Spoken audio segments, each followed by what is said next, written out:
Sesuai dengan apa yang diakui oleh Allah sendiri. Allah mengakui kok. Bukti-buktinya ada di Oh. Kan Al-Quran mengatakan dia menyempurnakan kitab-kitab terdahulu. Nah, jadi artinya yang kedua ini mengklaim bahwa dia adalah yang pertama. Tetapi data sejarah membuktikan Allah bukanlah Tuhan kami, Pak. Jadi istilahnya apa? Mengklaim, Pak. Mengklaim itu artinya mengaku. Kalau Injil itu nggak menyempurnakan Taurat. Injil menyempurnakan Taurat. Nggak ada yang disempurnakan, Pak.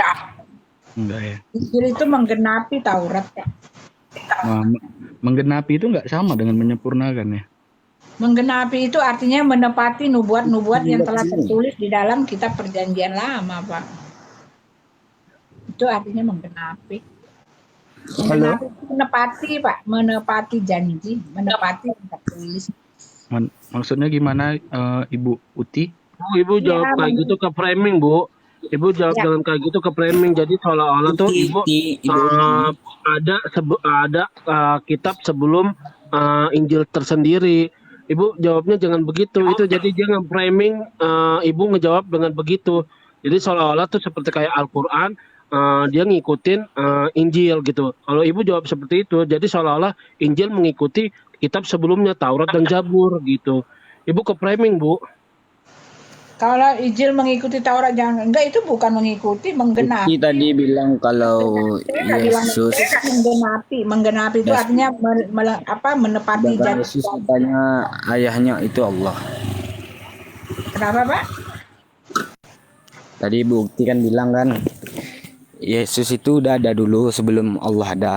Sedangkan yang aku tahu dari teman-teman yang umat Kristiani bahwa Yesus itu punya orang tuanya itu Allah. Jadi gimana maksudnya coba? Masa Yesus punya orang tua? Enggak lah. Pak Celontong mainkan, Pak Celontong. Saya udah pusing. Bu, Coba jawab lah, Bu. Bu Uti minum dulu, mandi dulu, Bu Uti. Suara saya udah. Kenapa Bu nggak bisa jawab, Bu? Ya elah, kamu nggak bisa jawab. Apa sih pertanyaan yang nggak saya jawab? Ya Bu kalau Uti minum. suaranya serak ya serak, Pak. Bu Uti minum dulu, Bu Uti. Kalau Anda bisa jawab, dah lah. Apa sih nggak bisa jawab? Tuh ada Pak Celontong yang bisa jawab tuh. Suara saya udah habis, Pak. Tenang. Ulang pertanyaannya, Bang. Apa? Ya pertanyaannya apa? Apa pertanyaannya, Pak?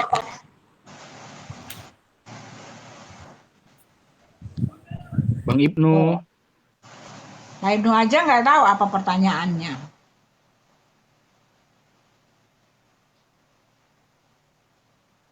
Nggak tahu Pak Ibnu apa pertanyaannya. Ya, udah keluar itu Pak Ibnu ya. Ya, Pak Pak Celontong, silakan Pak. Suara saya sampai habis, bener habis. Nah, ini ada Pak Erben nih. Nah, silakan bertanya ya, Pak Edi. Iya, Bu Uti minum dulu, Bu Uti. Habis suara saya dari tadi itu, gara-gara Pak Madia, gara-gara Pak itu tuh, siapa, Pak Handi Selebes itu, habis suara saya. Ya, ini ada Pak Erben, kita sambut ya dengan gembira bertepuk tangan. Selamat malam, Pak Erben. Oke, selamat sore Bu, selamat sore, selamat malam. Sore, ya, sore menjelang malam ya. Ya silakan Pak Erben. Ya kalau mau bertanya dengan Pak Erben saja ya, lebih pakar daripada Ibu Uti Watimenan ya, lebih pakar. Suara Bu Uti kedengaran kecil ya sama saya. Iya, karena suara saya memang udah habis dari tadi nih, saya berantem sama si Madi. Di sini aman kok. Aku live kan di tempatku Bu Uti ya. Silakan Pak. Dari tadi nih seru tadi nih Pak dengan Pak Handi Selebes. Dari tadi. Halo, Oke. Ibu Uti. Halo, ya apa kabar Pak? Luka lama. Iya. Ini yang tadi belum habis, yang apa 28 ya? Iya. 28. Kejadian 8 ayat 21. Apa itu? Iya. Ya baca Aku ayatnya Pak. bacakan. Bacakan. Baca ayatnya dan berikan proposisi kamu mengenai ayat itu. Permasalahan kamu itu di mana? Halo. Salam, saya mute diri saya sendiri ya supaya tidak ribut. Salam Pak, saya menyimak, saya mute ya. Oke, silakan. Ya. Apa tadi pertanyaannya tadi? Ya dia cuman bilang Kejadian 8 ayat 21 mau baca tapi tidak mau baca. Iya, maksudnya apa premis yang mau ditanyakan dia? Kayaknya terkait persembahan apa Bang, di mana Bang itu Pak Erben Erben? kecil kali suaranya Bang Erben. Ya, Bang Erben kecil suaranya. Ya, pertanyaannya apa masa sih kok kecil suara diceritain? saya? Sama. Nah ini udah. Kencang itu. Ya, apa pertanyaannya Udah. sih? Ya, silakan Pak Erben. Si luka lama itu masih mute ya, belum dibaca ayatnya, belum dikasih tahu apa yang mau tanyakan dengan ayat itu. Apa sih pertanyaannya?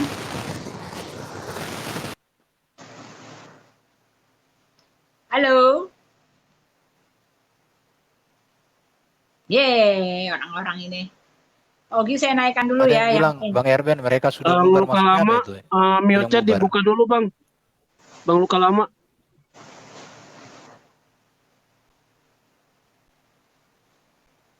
Halo. Tadi Bang Luka Lama nanya minta dijelaskan kejadian 8 ayat 21.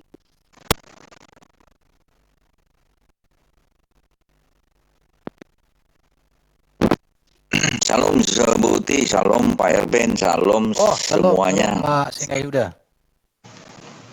Ben Hur. Yang Ya, diserupakan Buti, tadi lagi baru debat sama Hendy Selebes ya? Iya, Handi Katanya, Selebes. tadi aku masuk ke roomnya Bu Uti, ditanya mereka kan, Ya. di mana apa yang dilakukan Yesus usia 12 sampai 30 tahun. Ya, aku katakan tidak dituliskan secara detail, tapi berdasarkan jejak historis bisa ketahuan bahwa Yesus itu sekolah karena dia dipanggil sebagai seorang rabi dan dia bisa memberitakan kitab suci di Bait Allah. Artinya dia seorang rabi dan itu sesuai dengan jenjang pendidikan seorang rabi. Terus ngeyel mereka kan, itu asumsi katanya. Kutanya balik lah kan, di mana Isa Al-Masih usia 0 sampai 33 tahun, apa yang dilakukan, apa yang diajarkannya, tuliskan. Kan kita bukan kitab yang sempurna dan detail. Silakan, aku bilang. Pusing juga mereka, akhirnya saya dikeluarkan. Tadi saya keluarkan si Handi Selebes, sekarang Pak dikeluarkan. Habis dari saya keluarkan aku. Iya, tadi saya yang keluarin dia itu. Ngawur aja. Memaksakan ya, jadi tadi Pak Madia itu juga memaksakan ya, teman-teman, semua pernyataannya itu adalah pernyataan framing semua gitu kan. Udah dikasih tahu semuanya framing. Pak Handi Selebes itu juga framing semua itu. Ya, silakan Bapak Ibu, ini ada Pak ini ya, Pak Erben Sejati, Pak Rifai, Pak Umar Mar, silakan mau bertanya kepada Pak Erben, silakan. Ya, kalau boleh saya mau nanya. Ya. Tanggal 25 Desember itu kelahiran Yesus ya, Bu? Betul. Nah, capek itu mulu, Pak. Kan saya nggak tahu, Bu. Soalnya katanya ada yang nggak boleh mengucapkan hari Natal atau gimana, kan nggak tahu. Bapak itu bukannya nggak tahu, Bapak itu ikut-ikut mempertanyakan atau membuat gugatan yang tidak perlu gitu loh, Pak. Yesus itu lahir tanggal 25 Desember ya, di dalam Hagai itu ada tadi tuh Hagai berapa itu? Ya memang 25 Desember dan memang kelahirannya itu memang di bulan Desember karena dari ayat di Injil Lukas sendiri telah mengatakan ya bahwa ya pada waktu Gabriel itu menghampiri Maria, dia mengatakan bahwa Elizabeth itu sedang mengandung di bulan pertama di bulan yang ke-6 dan 6 bulan masa kandungannya. Tetapi kita tidak bisa mengatakan bahwa bulan yang ke-6 itu sama seperti bulan yang sekarang. Karena pada masa dulu ya bulan-bulannya itu tidak sama seperti yang sekarang. Perbedaannya itu ada 4 bulan. Nah, dari situ kita juga bisa melacak ya. Pada saat Maria itu dibilang akan mengandung ya, itu Elizabeth sudah 6 bulan, itu di bulan, kalau taruhlah itu ya, kalau kita melihat di bulan Juni ya, bulan Juni itu dia 6 bulan, lalu dia Maria menerima pemberitaan dari malaikat bahwa dia akan mengandung. Nah, setelah dia mendapat pemberitahuan itu, dia menghampiri Elizabeth, kan kita mendengar ya. Kita baca bahwa Maria dan Elizabeth itu bertemu ya. Lalu di situ masa kandungannya, Maria tinggal di situ selama Elizabeth melahirkan ya, selama Elizabeth melahirkan. Lalu dia pulang, kita baca di Alkitab, lalu Yusuf kebingungan karena perutnya Maria sudah mulai berubah. Ya, jadi ya 6 bulan Elizabeth itu mengandung ya, lalu Maria 1 bulan setelah itu baru dia mengandung. Ada jeda waktu kalau kita lihat di situ, ya kan? 1 bulan Ya. jeda waktunya karena dia pergi ke rumahnya Elizabeth sampai Elizabeth melahirkan. Lalu setelah itu kan pada usia janin itu baru kelihatan kan, umur 3 bulan tuh udah mulai kelihatan perutnya. Nah, lalu Yusuf mulai ragu-ragu. Nah, dengar dulu Pak ya. Jadi ya kita bisa mengambil perhitungan ya, bulan Juni dia Elizabeth, lalu Maria mulai hamil itu bulan Juli akhir istilahnya gitu ya kan. Nah, Juli akhir itu kita teruskan sampai ke 9 bulan ke depan. Nah, 9 bulan ke depan itu ya jatuh pada bulan apa tuh ya, kita turunkan menjadi 4 bulan ke depan, dan itu jatuh ya kalau di dalam perhitungan bulan Ibrani ya, bulan itu ya Yahudi itu jatuh di bulan Kislev, tepat bulan Desember Pak. Saya pernah bikin videonya itu ya, tapi mungkin udah hapus itu ya, tepat bulan Desember.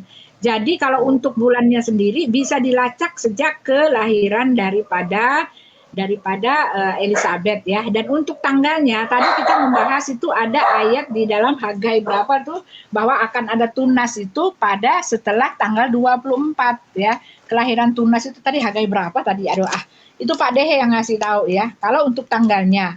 Dan kalau peristiwa peringatan kelahiran Yesus itu, sejak pertama Yesus naik ke sorga, orang-orang kan sudah membuat persekutuan Pak. Gereja-gereja istilahnya sudah mulai berdiri dan mereka melakukan persekutuan peringatan ya, peringatan untuk memecahkan roti sudah dilakukan, mereka tetap melaksanakan menjalankan Paskah, dan juga tercatat ya, jauh sebelum dikatakan Dewa Matahari itu lahir, itu peringatan tentang Yesus yang lahir tanggal 25 Desember sudah diperingati oleh orang-orang pada saat itu Pak, jauh sebelum itu Pak. Ya, jadi ini sudah ditutup ya.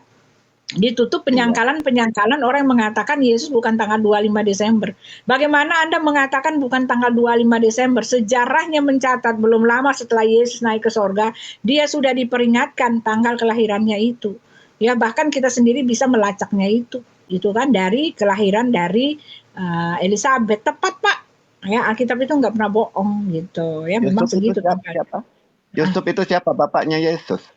Nah, itu dia masalahnya. Yusuf itu adalah tunangannya Maria. Pertanyaan saya, kenapa Allah Subhanahu wa taala tidak kenal? Bentar Pak ya, pertanyaan saya, kenapa Allah tidak mengenal Yusuf? Di dalam itu ya, di dalam Ali Imran 3 ayat berapa tuh dikatakan bahwa Maria itu adalah orang yang menderita, dia adalah orang yang pahit. Maryam di Quran ya, orang yang pahit karena dia nggak punya suami. Bahkan dikatakan bagaimana aku bisa punya anak sedangkan tak seorang pun menyentuhku gitu kan. Ya, di situ digambarkan bahwa Maryam itu di Al-Quran, Maryam itu sedih karena dia nggak punya suami, lalu dia dianggap sebagai pejinah. Tetapi Allah memuliakan namanya. Nah, ini kan luar biasa aneh banget Pak. Kalau memang Allah itu adalah Tuhan kami yang memberitakan bahwa Maria itu lahir dari Roh Kudus. Karena Alkitab mencatat dengan jelas bahwa Maria itu punya tunangan, namanya Yusuf. Itu loh Pak. Apa tadi? Apa? Ayat apa tadi, Bu? Tunangannya Maria itu bapaknya Yesus berarti gitu menurut Uti. Kenapa Pak? Kenapa? Iya, Bapak secara Bapak secara ini Pak, sah itu loh. Buku kakaknya lah, Bapak kakak ya. Tetapi Alkitab menulis Yusuf ini ada peran penting. Nah, tetapi di dalam Al-Qur'an kan nggak kenal siapa tuh Yusuf. Masa ceritanya katanya Maryam itu dituduh, Yesus itu dituduh anak pejinah katanya. Kan gitu, Pak. Kan ini lain jadinya, lain oknum ini, Pak. Lain oknum, Islam Pak. kan beda. Ini nanya Yesus. Heeh. Nanya Kenapa? Yesus itu bapaknya Yang siapa? yang Gitu. nuduh Jadi yang bapaknya nuduh anak dilibatkan zina di siapa, Bu? tunangannya ya. Yusuf teman Hah? tunangannya ya. Yang menuduh Tunangannya. zina siapa? Yang menuduh itu Bapak buka aja lah ya, itu apa, buka aja video-videonya Pak, itu Menahem Ali, ya semua Muslim apologet bilang Yesus itu anak pezina.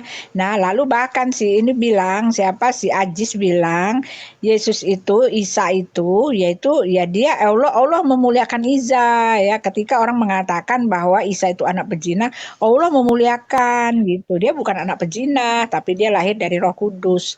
Tetapi Menurut Al-Quran itu Yesus tidak itu mengenal sama siapa nggak itu sama Isa? Yusuf gitu loh ya. Hah? Yesus itu sama Isa sama nggak menurut Nih ada Ibu Pak Uti? ini Pak Erben, silakan Pak Erben. Ya Saya silahkan habis jawab. Pak Erben. Soalnya di Jadi roh gini kebenar ya. bukan. Yesus Silakan Pak bukan. Erben. Memang gini teman-teman ya. Apakah Isa sama dengan Yesus? Dalam beberapa klaim orang Muslim memandang itu sama. Dan ada juga sekelompok kecil Kristen menganggap itu sama. Tetapi ketika diteliti dan dibaca berdasarkan data di dalam Quran dengan data di dalam Alkitab, maka hanya 10% dari kisah Yesus ya, atau 5% dari kisah Yesus di dalam Alkitab kita bisa temukan di dalam Quran. Hanya 5%. Namun yang 5% itu pun ketika digali ke dalam fakta sejarah, maka rupanya Isa dengan Yesus itu berbeda. Contoh, yang pertama nama ibunya. Ibunya Isa itu kan Maryam, anak Imran, saudara Harun, ya kan? Sementara Yesus itu anak Maria, saudara Elizabeth, suku Yehuda. Sedangkan Imran itu suku Lewi, jadi beda sukunya. Baru yang berikut, kalau Imran anak Harun, Maryam anak Imran, saudara Harun, itu hidup 1400 tahun sebelum Yesus. Itu perbedaannya. Yang berikut, Jelas Isa nggak di dalam silsilah Quran itu, silsilahnya Yesus bentar dulu, itu? belum, masih Jelas banyak. nggak? Isa di dalam Quran itu arti namanya saya tidak tahu, tidak ada. Sedangkan Yesus di dalam Alkitab itu artinya sang penyelamat, juru selamat. Itu ya artinya ya. Kemudian Isa di dalam Quran itu waktu bayi mendapatkan kitab suci. Sedangkan Yesus tidak pernah mendapat kitab suci atau menulis kitab suci. Kitab suci yang ada di PB itu ditulis setelah Yesus terangkat ke surga. Itu bedanya lagi. Yang berikut, ajaran Isa di dalam Quran itu hanya satu yang saya temukan.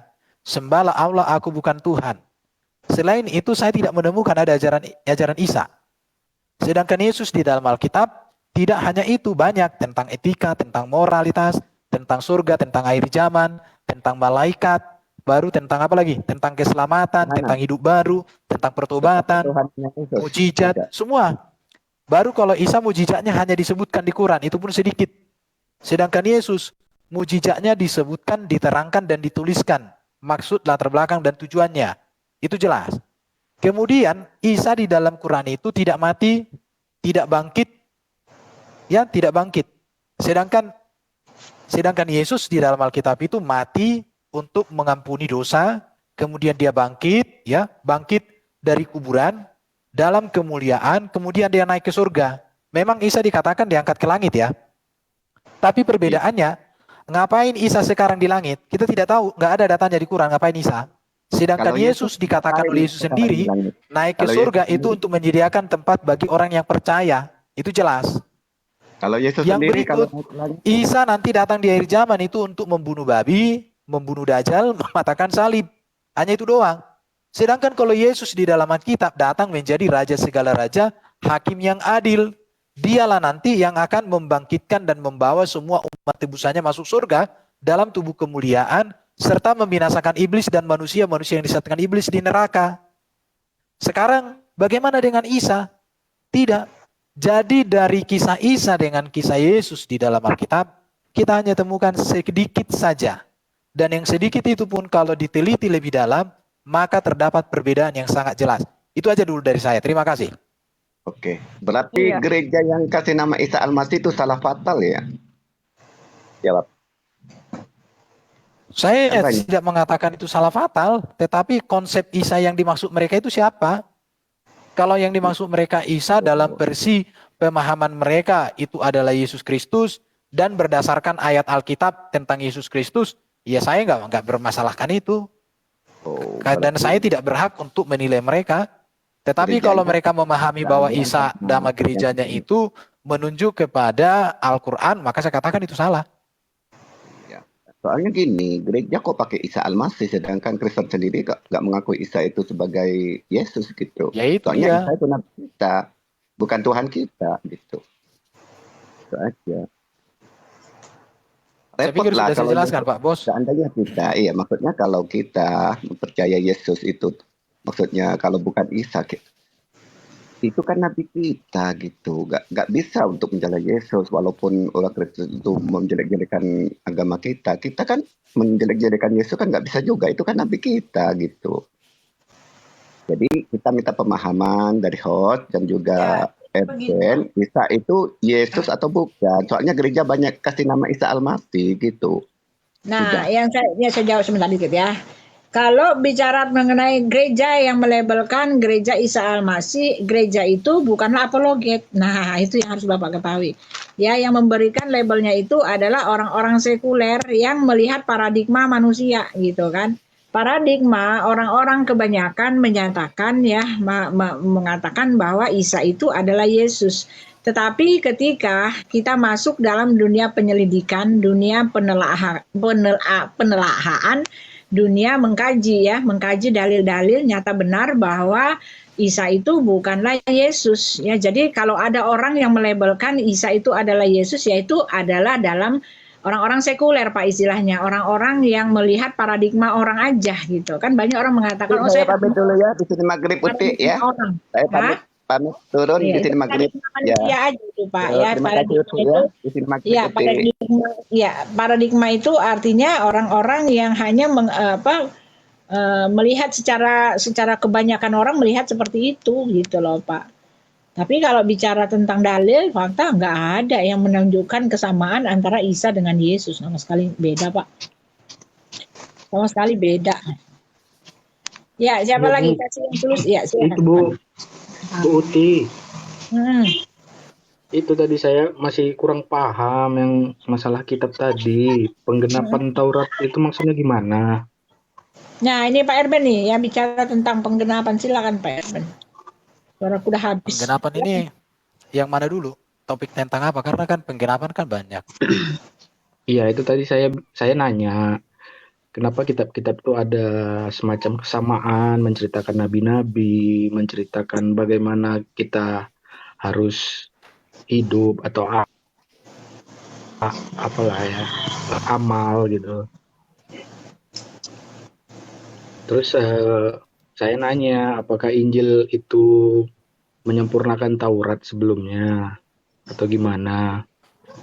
Terus tadi Bu Uti bilang bukan menyempurnakan tapi menggenapkan. Nah, saya kurang paham maksudnya menggenapkan itu gimana? Apa bedanya dengan menyempurnakan? Oke, yang pertama ya, di dalam perjanjian lama itu kan fokusnya nubuatan, janji akan kedatangan Mesias. Itu kalau di perjanjian lama. Kemudian Yesus datang menjadi sebagai Mesias, menggenapi seluruh janji Mesias itu. Itu namanya menggenapi. Jadi seluruh ajaran di dalam perjanjian lama itu berpusat pada kedatangan Mesias sebagai penebus dan penyelamat. Yesuslah Mesias yang dijanjikan itu. Maka dengan hadirnya Yesus, seluruh kitab itu sudah tergenapi. Maka Yesuslah menjadi patokan di dalam hukum Taurat. Contoh, kalau di dalam hukum Taurat itu kan hanya memberikan petunjuk. Hukum Taurat itu tidak dapat mengampuni dosa. Ya. Jadi hukum Taurat tidak dapat mengampuni dosa, tapi hanya menunjukkan dosa. Maka Yesus datang menjadi hukum yang hidup dan menghidupkan, yang bisa mengampuni dosa. Itu penjelasan secara ringkas saja. Ada lagi mau ditanya? Pengampunan dosanya itu seperti gimana, Bang Erben? Oke, pengampunan dosa. Kalau berbicara pengampunan dosa, di dalam perjanjian lama, ketika manusia jatuh dalam dosa Adam, maka pengampunan dosa itu bukan upaya Adam, tetapi upaya Allah. Bagaimana cara Allah mengampuni dosa itu? Allah sendiri datang membawa kulit binatang, artinya ada kurban di sana yang dipersembahkan. Jadi dengan adanya kurban, Allah menyatakan kasihnya, ada kurban yang menggantikan manusia terhukum, dan Allah menyatakan kasih bahwa manusia diberikan pakaian dari kulit binatang itu. Itulah sebabnya maka di dalam perjanjian lama, setiap orang untuk mendapatkan perkenanan Allah selalu membawa yang namanya kurban. Karena kurban itulah menjadi sarana untuk manusia mendapatkan perkenanan Allah, dan hukum kurban itulah yang digenapi oleh Yesus. Maka ketika Yesus di dalam mengawali karyanya menyatakan kemesiasan, Yohanes Pembaptis melihat Yesus dengan berkata, lihat anak domba Allah. Jadi mengapa Yesus disebut anak domba Allah? Karena seluruh kurban yang berbicara tentang pengharapan Mesias, pengampunan dan penebusan itu, itulah yang sedang digenapi oleh Yesus melalui dirinya, melalui karyanya, melalui segala perbuatannya. Jadi kurban itu artinya kan didekatkan. Oke, bisa ditangkapi dulu supaya jangan terlalu panjang. Bisa, nggak apa-apa bang. Lanjut aja bang. Bisa ditangkap kok. Oke, jadi makanya kan ketika Abraham mengikat perjanjian dengan Allah, selalu ada namanya kurban. Bahkan Allah sendiri menyediakan kurban buat Abraham.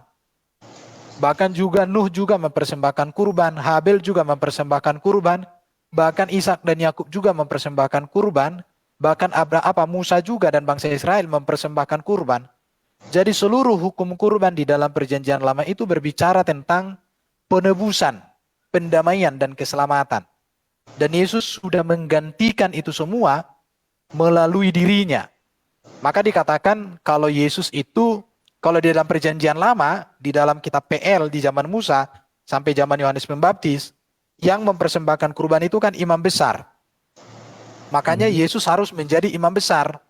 Tetapi Yesus imam besar bukan berdasarkan perjanjian Lewi, tapi berdasarkan perjanjian Melkisedek. Maka Yesus disebut imam Allah, imam besar agung yang maha tinggi. Jadi Yesus imam besar yang mempersembahkan dirinya sebagai kurban yang sempurna bagi pendamaian manusia yang berdosa dengan Allah. Itulah arti kurban yang dikerjakan oleh Yesus. Itu di perjanjian lama ya bang ya? Perjanjian lama iya, ada kurban itu. Kalau untuk lebih detail ada 5 jenis kurban itu di dalam Imamat pasal 1 sampai pasal 7. Dan itu berkaitan dengan pendamaian, pengampunan dosa, keselamatan. Tetapi setelah Yesus datang itu tidak dilakukan lagi karena Yesuslah kegenapan dari seluruh hukum kurban itu. Shalom Bang Irwi. Kalau untuk kedepannya Ya, bang, shalom. kalau untuk Ya. kedepannya pengampunan dosa dari Injil itu gimana bang? Oke, pengampunan dosa untuk PL itu menantikan Mesias. Ya, yang menebus, dan itu dinantikan dengan adanya kurban. Setelah Yesus datang, maka seluruh hukum kurban itu sudah tergenapi. Maka kematian atau penebusan Yesus itu berlaku untuk masa lalu dan untuk masa depan. Karena dia sudah menggenapi dan dia sudah sempurna. Karena pengorbanan Yesus itu adalah pengorbanan yang sempurna, ketaatan yang sempurna, maka tidak perlu lagi disempurnakan. Tetapi kalau di dalam perjanjian lama, itu kan masih bayang-bayang akan datangnya kurban yang sempurna. Berarti sampai akhir zaman, sampai hari akhir nanti sudah ditebuslah dosa-dosa umat manusia ini ya bang ya? Semua manusia sepanjang masa penebusan dan pengampunan itu sudah tersedia ada pada Yesus Kristus. Maka semua manusia setelah kematian Yesus tinggal menerima karya penebusan Kristus dan mensyukurinya di dalam hidupnya sehari-hari. Itu aja bro. Iya benar Bang. Berarti walaupun kita ada berbuat dosa, cara mengampunin dosa itu jadinya gimana bang? Apa sudah terampuni otomatis? Sekarang harus bro pahami dulu, ada 2 namanya dosa di dalam Alkitab itu. 2 bentuk dosa. Bentuk dosa yang pertama berbicara hakikat dosa. Hakikat berdosa manusia. Atau yang biasa disebut dosa waris. Yang kedua ada namanya dosa perbuatan.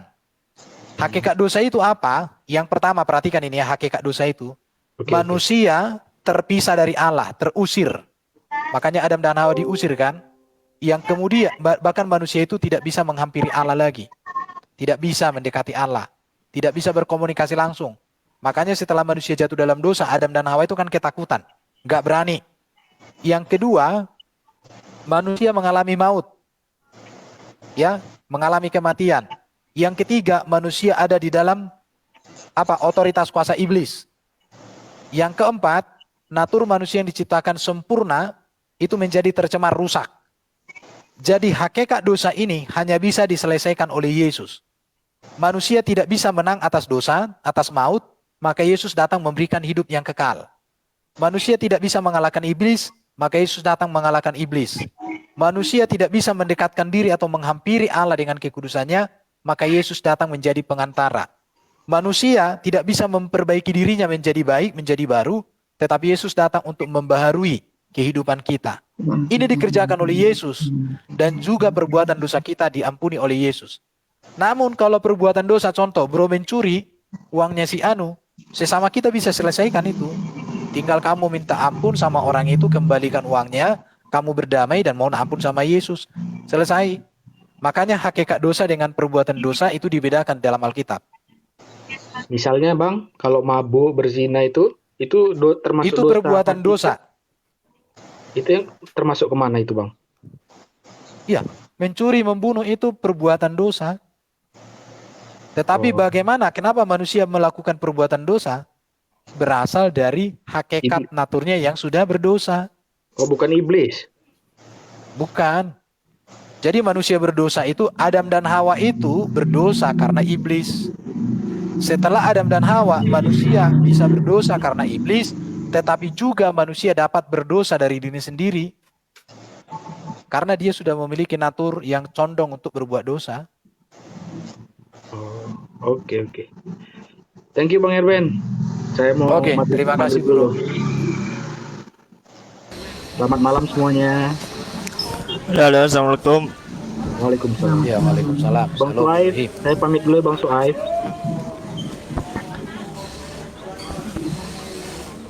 Iya. Ya, tadi kenapa Bang Irben dikeluarin ya? Oh, tadi saya dikeluarin karena kan mereka kan bertanya, Bang, saya sudah jelaskan dengan bagus, tapi mereka kan framing. Ya saya gilirannya bertanya dong, saya tanya lah kan.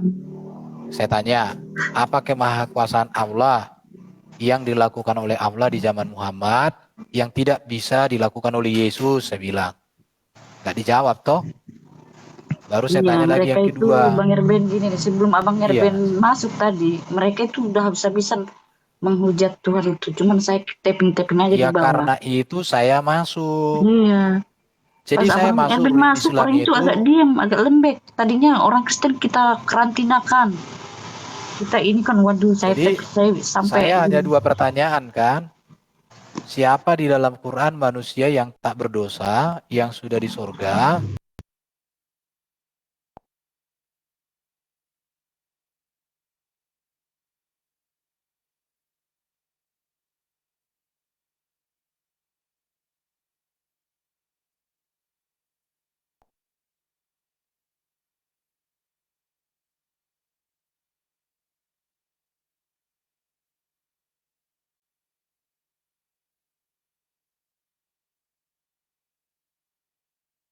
Kenapa?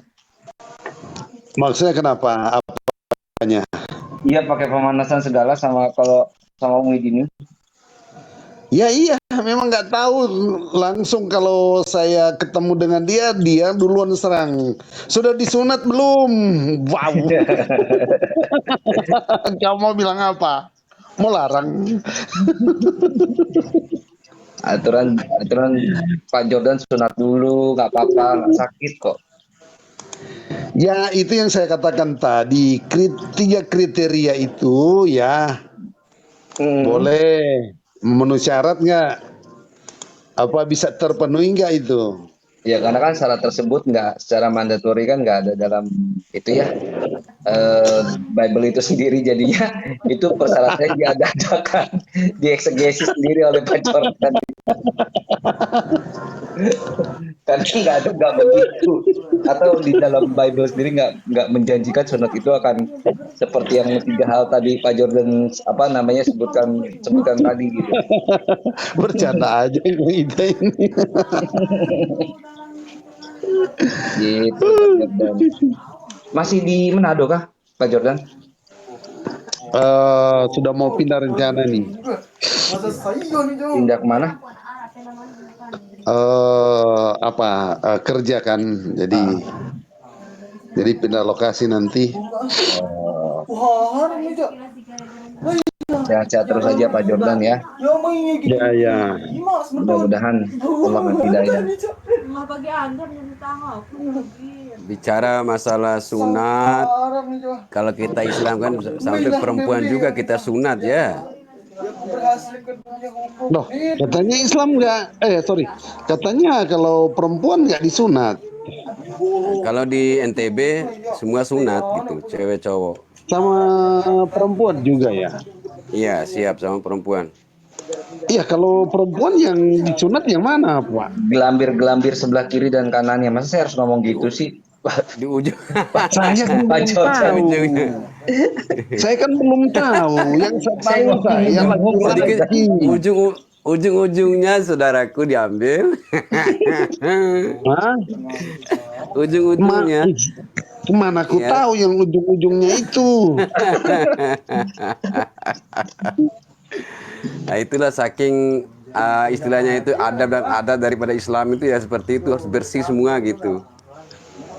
Makanya kalau di Lombok ini umur 5 bulan langsung sunat di sini yang laki. Nggak boleh. 5 bulan. Iya 5 bulan, kadang 1 bulan. Gitu langsung disunat. Karena di sini tidak boleh anak yang masjid atau musola atau pesantren nggak boleh. Nggak boleh itu jadi harus kalau masuk. Gitu. Ya, itu adabnya di Lombok ini.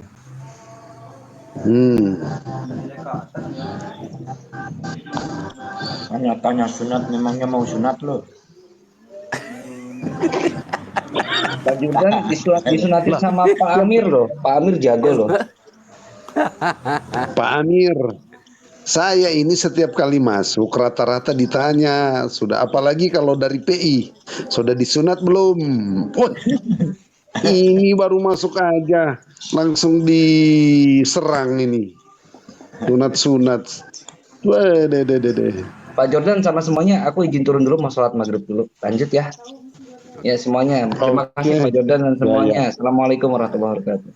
Waalaikumsalam. Merry Christmas.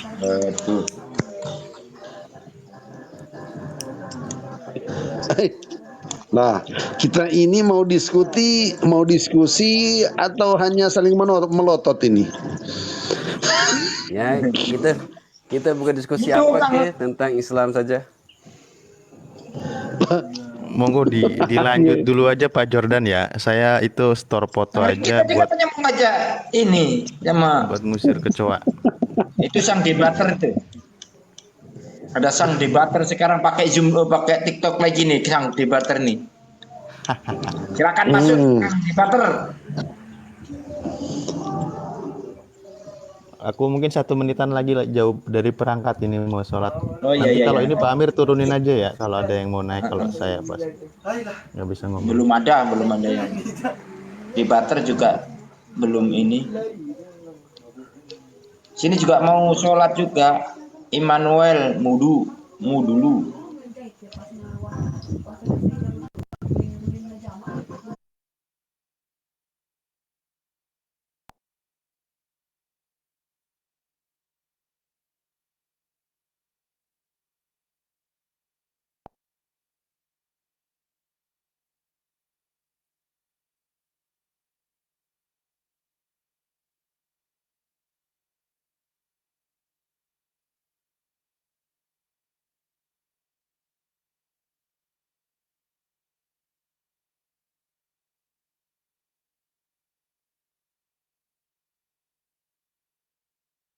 berdakwah kepada mereka. Karena Rasulullah Shallallahu Alaihi Wasallam diutus ke dunia ini bukan untuk mengajak, bukan untuk menjadikan orang kaya menjadi miskin, orang miskin menjadi kaya, ataupun yang namanya mengajak ke jalan Islam. Tidak ada, Pak. Rasulullah tidak pernah mengajak, tetapi Rasulullah berdakwah, Pak. Berdakwah, menyampaikan. Setelah apa yang dia sampaikan ternyata tidak menerima, lakum dinukum waliyadin. Agamamu agamamu, agamaku, la ikraha fidin. Tidak ada paksaan dalam Islam. Setelah kita meninggal nanti, silakan bawa pertanggungjawaban masing-masing. Selesai situ, Pak. Bentar, Pak ya. Saya izin sholat dulu ya. Ada di sini ada Pak Pipo, Pak Budi nih. Jangan dinaikin Pak Pipo. Dia orang nggak punya kuping. Percuma diskusi sama dia. Lain kali Pak Pipo kalau mau naik ya bawa kuping Pak Pipo ya ke sini. Assalamualaikum warahmatullahi wabarakatuh. Waalaikumsalam warahmatullahi wabarakatuh. Oke. Saya dikit nih. Sedikit izin karena mau maghrib juga berkaitan dengan bagaimana kita melihat Allah, kemudian berkaitan juga dengan sholat kita yang khusyuk. Itu sebenarnya ada konteksnya bahwa ketika dalam Al-Quran juga di sana disebutkan dalam Quran Al-An'am 103 yang la tutrikuhul absor wa huwa yudrikul absor wa huwa latiful khabir. Di situ sudah dijelaskan bahwa yang maha halus Allah Subhanahu wa taala tidak bisa dilihat oleh mata. Itu sudah dijelaskan di situ. Yang maha halus itu tidak bisa dilihat oleh mata. Jadi di sini dengan bagaimana kita dengan salat kita, Ibnu Umar radhiyallahu an, wa'budullah ka'ana tarak ya wa kun fid dunya kana ghairubun aw birru'sbil. Dijelaskan di sini dalam hadis, apabila engkau tidak bisa melihat Allah, maka seakan-akan engkau dilihat Allah. Nah, ini dalam hadisnya sahih ya. Kemudian berkaitannya jika seseorang muslim bertanya, kalau yang misalkan tadi orang awam bertanya tentang bagaimana Allah, apakah bisa dilihat oleh mata, ada beberapa ya ayat yang menjelaskan tentang itu. Maka di sini diajarkan oleh para ulama, seperti makalah ulama bagaimana caranya untuk melihat itu, tapi dalam konteksnya bukan dengan mata zahir kita. Di sini ulama mengajarkan seperti man arafa nafsahu faqad arafar rabbahu. Nah, belajar pertama kali kita untuk biar supaya memahami Allah Subhanahu wa taala adalah kaji diri, muhasabah, mengintrospeksi, melihat diri kita. Kalau kita memang sudah bisa mengkaji diri, lihat siapa diri kita, maka Allah akan tunjukkan kekuasaan-kekuasaan siapa Allah Subhanahu wa taala. Lima makna di sini adalah kebesaran-kebesaran yang maha ciptaannya. Jadi untuk teman-teman kita ini karena berkaitan dengan akidah. Ketika salah di sini dalam pemahamannya, maka dia berakidah yang berbeda. Tetapi kalau untuk awam yang salah harus kita luruskan. Tapi kalau bagi orang yang sudah belajar ilmu agama, Qurannya sudah mantap, sunnahnya juga sudah mantap, tolabulnya artinya dia sudah kelas lah ya. Ketika dalam pernyataan Allah Subhanahu wa taala bisa dilihat, nah itu udah akidahnya udah melenceng gitu. Jadi dalam hal ini lebih diperhalus lagi melalui ma'rifat, kemudian melalui tasawuf, bagaimana menjelaskan bab daripada kita bisa melihat Allah Subhanahu wa taala itu dalam rangka dalam disiplin ilmu yang harus kita bisa jelaskan. Di antaranya seperti Bunda tadi telah mencontohkan bahwa kemuliaan kebesaran-kebesaran Allah seperti alam semesta, manusia dan seterusnya, kalam-kalam apa yang kita lakukan. Nah, itulah digerakkan oleh Allah Subhanahu wa taala. Jadi buat teman-teman berkaitan dengan kehusyuan tadi, tentu apapun hal yang kita perbuat dalam berbicara kita, apalagi sholat, dalam komunikasi kita, apalagi sholat, dalam bekerja kita, apalagi sholatnya. Maka yang pertama dilakukan bagi kita umat Islam, artinya orang mukmin ini, beristi'azah. Memohon perlindungan Allah Subhanahu wa ta'ala. Maka ada disiplin ilmunya di sana. Nah, seperti para mazhab Imam Syafi'i, Hambali, Maliki, Hanafi, semuanya itu memiliki disiplin ilmu dalam kaidah hukum, artinya dalam fikih. Maka dijelaskan oleh para ahli-ahli fikih untuk kita disiplin ilmu melaksanakan tata cara beribadahnya. Jadi jangan kaitkan sumber hukum adalah sumber yang bisa kita pelajari baik yang tersurat maupun yang tersirat. Kemudian untuk hukumnya, untuk fikihnya kita juga harus pelajari dengan secara rinci. Dan memang dalam belajar ilmu agama ini kita juga konteksnya bisa harus memahami ilmu Quran, bahasa Arab, dan nanti dalam kelanjutannya di sana ada ilmu-ilmu dalam runutan yang lebih mendasar lagi, seperti ilmu balaghahnya, ilmu nahunya, ilmu sorobnya, ilmu mantiknya, ilmu bayan, dan seterusnya. Nah, oleh karena itu, dengan waktu yang singkat ini, mudah-mudahan teman-teman semua, kepada teman kita tadi yang mu'alaf, kita bimbing sedikit demi sedikit. Kalau dia tahapannya langsung masuk kering pada saat berkoordinasi dengan tetangga, atau berdebat dengan tetangga, saya kira berikan masukan, belum waktunya untuk menjelaskan itu. Jadi lebih baik untuk muhasabah aja dulu. Man arafa nafsahu faqad arafa rabbahu. Itu aja buat host Hampura ini, bos. Ini host, waktunya singkat sekali nih, makanya terbata-bata ini. Iya, nggak apa-apa. Di sini udah mau azan nih, izin saya mau. Iya, saya juga mau siap-siap. Izin mau sholat nih. Mau berangkat ke masjid juga. Saya minta izin juga buat teman-teman. Insya Allah ketemu lagi, insya Allah. Assalamualaikum warahmatullahi wabarakatuh. Waalaikumsalam. Bang Farid, makasih. Bang Farid belum ngobrol nih. Coba Bang Farid kasih waktu 1 menit untuk bicara. Silakan Bang Farid. Ya, boleh.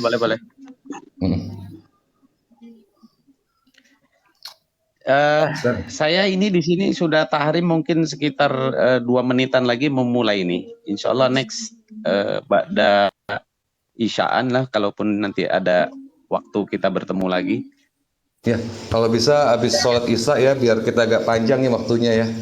Mungkin jam-jam setengah 8, jam 8 Jadi nanti kita mulai buka lagi. Kita bahas tentang bab-bab tentang bagaimana teman-teman kita yang mu'alaf untuk beribadah. Kemudian bagi kita bagaimana untuk menerjemahkan Quran kepada lain agama. Nah, ini yang paling terpenting. Kita tidak harus jago tekstual aja. Misalkan jangan kita jago masalah menjelaskan kepada lain agama tentang terjemah. Nah, ini nanti akan miskomunikasi. Jadi harus kita jelaskan, misalkan seperti tadi, alhamdulillah, kita jelaskan alhamdulillah itu kalimahnya apa, kemudian ditujukan apa, dan seterusnya. Jadi biar teman-teman kita ketika berdebat, mereka nggak ngerti ilmu kita kok. Orang tetangga sebelah itu nggak ngerti ilmu kita. Jika kita menjelaskannya dengan bahasa Quran dan bahasa Arab, kan di sini lughahnya itu Quran dan Arab. Nah, di situ ada nahu dan sorobnya. Ketika itu nanti kita jelaskan, ya tidak bisa dicerna oleh akal mereka, tidak. Dan dia tidak paham. Karena rata-rata teman-teman kita juga pahamnya diterjemah, gitu kan. Oke, kalau gitu Pak Farid, saya minta waktu, izin. Saya tutup dulu karena udah dengar azan, saya harus ke masjid. Ya, saya minta izin dulu semuanya ya. Subhanallah wa bihamdika, asyhadu an la ilaha illa anta. Waalaikumsalam warahmatullahi wabarakatuh. Subhanakallahumma wa bihamdika, asyhadu an la ilaha illa anta, astaghfiruka wa atubu ilaik. Wassalamualaikum warahmatullahi wabarakatuh. Waalaikumsalam warahmatullahi wabarakatuh.